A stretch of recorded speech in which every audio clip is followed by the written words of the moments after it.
participé aux élections départementales dans 30 départements seulement. Vous avez tous suivi ce qu'il a fait à la coalition. Vous avez tous suivi le travail qui avait été demandé aux préfets et sous-préfets pour invalider les listes de Yewwi Askan Wi. S'il n'y avait pas une équipe prête qui était là, constituée d'experts venus des organisations de Yewwi Askan Wi, on n'en serait pas à ce niveau de présence dans ces élections locales. Donc il a tout fait pour saboter.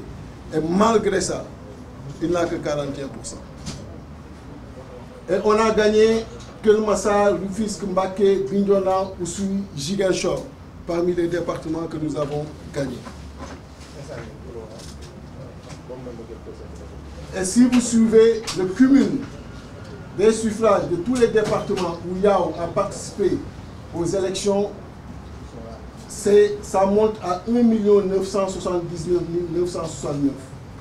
La coalition Bye Bye arrive premier avec 798 324, soit 40%. La coalition Yao arrive en deuxième position avec 557 667 voix, soit 28%. Donc un déficit de 12% par rapport à Bye Bye. Ça va être beaucoup plus intéressant après. À chaque fois, vous avez ces tableaux et on va vous les envoyer parce que ça va corriger tout ce qu'ils vous ont envoyé. Mais dans l'Inde, c'est temps, parce que vraiment, ça nous faisait rire hein, quand on voyait le chiffre et le tableau, quoi. Donc on va avancer beaucoup plus vite pour revenir sur les résultats cumulés ville et département. Nous, li leen envoyé premier jour, ils étaient en 1 500 000, nous à 700 000. Quand on est parti à Pékin, vous vous souvenez, les gens du PDS ont dit non, ils n'étaient pas en 1 500 000, ils étaient en 1 300 000. Yoyep bi leen koy envoyé, si vous vous souvenez, jamais mosuñu wax le pourcentage de chaque coalition. Ils donnaient juste des chiffres bruts yi nga xam ni leer na leen ni doo leen ko mën a aujourd'hui def ay rapprochement pour xam ban pourcentage la ku nekk am.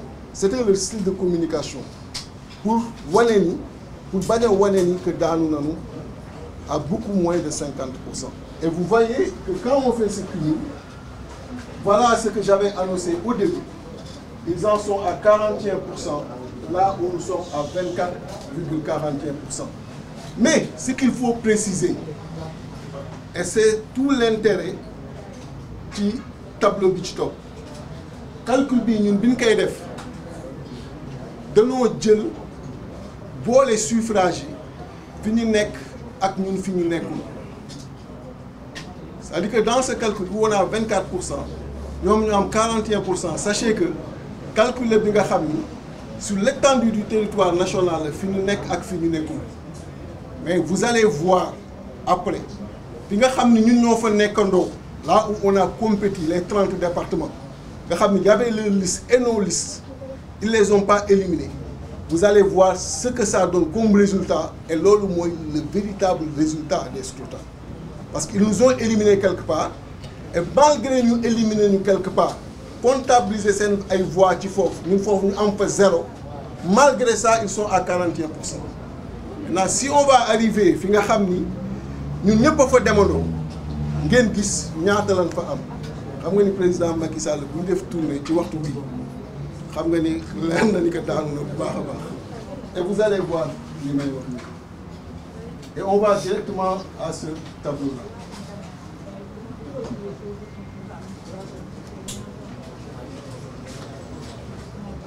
Arrêtons-nous sur ce tableau parce que c'est le tableau le plus intéressant des résultats de ces élections. Tableau bi nga xam ni ñoom abadan duñ ko woon mos a génne.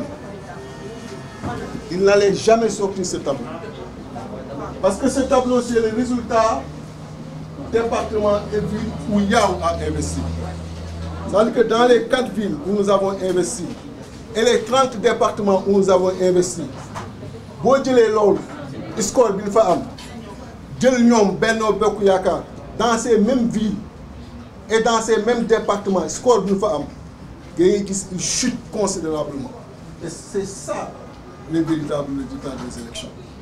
Madame, puis nous demandons ensemble, ils sont à 37%, là où la coalition Yewwi Askan Wi est à 31,84%.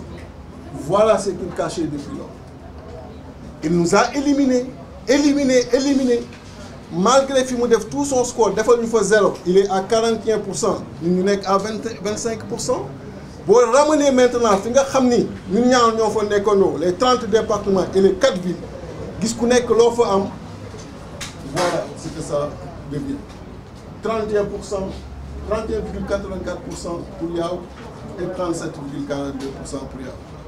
Donc s'il attaque aujourd'hui Ousmane Sonko, Khalifa Sall, Barthélémy Dias, teg bët Yewwi Askan Wi xam ngeen ni am na lu tax et li tax mooy nii xam na ni la coalition Yewwi Askan Wi la talonné, c'est-à-dire que da ka talonné carrément, et il sait que si ça se poursuit comme ça, on va avoir la cohabitation au niveau de l'Assemblée nationale.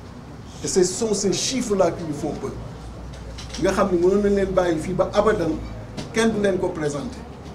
Mais comme je vous l'ai dit, nous avons béni wax ñu gën ñu tekk rek parce que kilifa baaxeewul di bëtti bëtti. Et c'est ça qu'il faut retenir de ce tableau-là. Et vous allez voir, c'est tout ce qui suit. On s'est intéressé aux communes, c'était pour voir le report.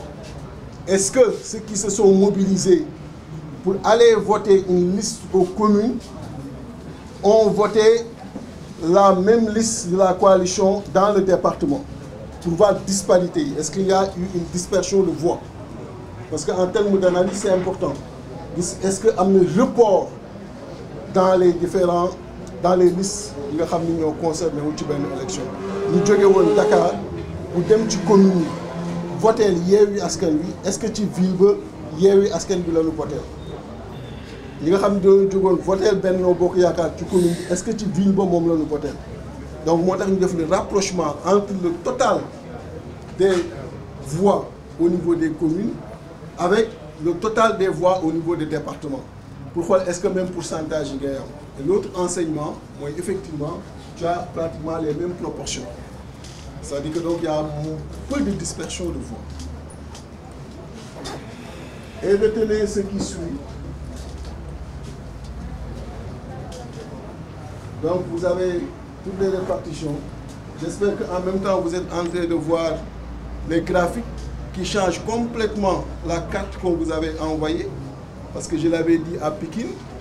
Comprenez que la région de Dakar, géographiquement parlant, si on raisonne en termes de démographie, la région de Dakar fait le quart.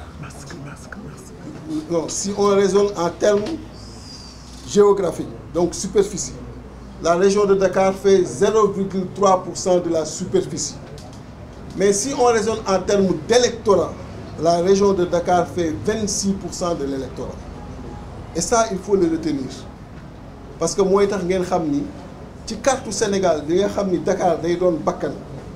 Si la carte électorale, la région de Dakar est bakkan.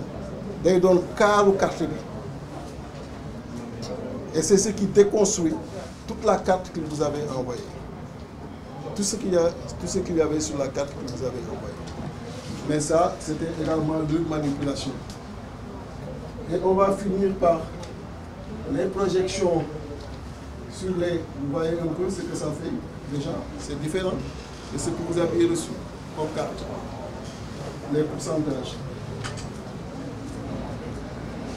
Et donc voilà toutes les communes que nous avons gagnées. Donc il y a 81 circonscriptions électorales que Yewwi Askan Wi a gagnées. Voilà les départements que nous avons gagnés. Voilà les villes que nous avons gagnées. Et plus haut, vous avez les communes que nous avons gagnées. Ce document est disponible. Et si vous faites la projection sur les législatives, vous savez, le débat a été agité. Est-ce que du ñu wàññi député diaspora yi est-ce que parce qu'il sait qu'il y a 15 députés au niveau de la diaspora et il sait que la diaspora est avec Yewwi Askan Wi, c'est ça la vérité. C'est ça. Il sait qu'il a perdu la diaspora. Il sait que bu ñu demoon élection ñu jël 15 diaspora yi jël 7 Dakar yi jël 5 Mbacké yi 2 wu Kër Massar yi 2 wu Rufisque yi 2 wu Guédiawaye yi 2 wu Ziguinchor yi 2 wu Guinguinéo benn bu suivi boole ci yeneen yi nga xam ne ñoo ngi ci opposition bi li ñuy jël ci liste proportionnelle bi boole ci 2 yi nga xam ni Wallu Askan bi dina ko jël au niveau de Diourbel, l'opposition réunie allait se retrouver avec 73 des députés sur les 165 au niveau de l'Assemblée nationale. Dans la situation actuelle où Yewwi n'a pas investi dans toutes les communes. On a fait le total des 15 de la diaspora, avec des départements que nous avons gagnés, nombre de députés, il faut prévoir, avec le reste de l'opposition, nombre de députés, si on fait le total, tu te retrouves avec 73 députés sur 165, alors que Yewwi Askan Wi n'a pas été présent dans 13 départements sur les 43. Nous avons concerné sans les villes. Voilà ce qui fait peur au président Macky Sall. Et que fii ba suba ba gannaaw suba du leen ko masa wax kon lii la ñu amoon di leen ko présenter jël na temps mais amul woon problème dañ leen woon bàyyi ñoom ñu nekk ci li ñu nekkoon ñun ñu bàyyi ba jàkkaarloo ak yéen taxawal leen tegal leen li nga xam ni nit du ci mën a dindi dara. Et vraiment je vais chuter par là pour remercier, féliciter tous les mandataires yi nga xam ni ñoo nekk ci département yi. Féliciter, remercier tous les coordonnateurs de la coalition, tout le personnel d'encadrement électoral yi nga xam ni ñoom ñoo nekkoon ci biir bureau de vote yi. Naturellement, il y a un point sur lequel on va revenir, c'est le fichier électoral. Pour que le fichier donne un fichier correct bi nga xam ni toutes les rubriques prévues donc renseignées, parce qu'on l'avait dit avant les élections, ils n'ont pas donné ce fichier bi nga xam ni moom la ñuy xaar boobu ba tey dans sa forme normale. Vraiment di leen remercier toute la presse, di remercier tous les leaders, di wax merci beaucoup et je donne la parole au président.